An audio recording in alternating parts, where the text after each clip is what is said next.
சென்னை பாடியில் சாலையோரத்தில் நிறுத்தப்பட்டிருந்த சொகுசு கார் திடீரென தீப்பற்றி எரிந்து முழுவதுமாக சேதமடைந்தது. கூடுதல் விவரங்களோடு எமது செய்தியாளர் சீனிவாசன் இணைகிறார். சீனிவாசன், முழு விவரங்கள் என்ன?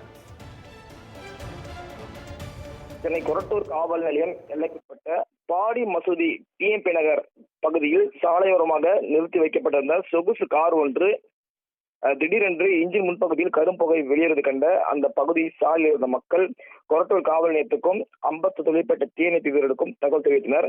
சம்பவ இடத்திற்கு விரைந்து வந்த அம்பத்தூர் தொழிற்பேட்டை தீயணைப்பு வீரர்கள் அந்த காரின் தீ விபத்து ஏற்பட்ட காரில் அருகில் இருந்த அனைத்து கார்கள் மீது முன்னெச்சரிக்கையாக தண்ணீர் பீழ்ச்சி அடித்து பிறகு எரிந்து கொண்டிருந்த எக்ஸில் சொகுசு காரை சுமார் 20 நிமிடம் தண்ணீரை பீழ்ச்சி அடித்து அந்த தீயணைப்பு இருந்த வாகனத்தை தீயை கட்டுக்குள் கொண்டு வந்தனர். இந்த சம்பவம் அந்த பகுதியில் முழுவதும் பெரும் பரபரப்பை ஏற்படுத்தியது. அதுவும் பகலில் ஆள் நடமாட்டம் அதிகமாக இருக்கக்கூடிய இடத்தில் சொகுசு கார் எரிந்த சம்பவம் வாகனத்தின் மத்தியில் மிகப்பெரிய ஒரு அச்சத்தை ஏற்படுத்தியுள்ளது.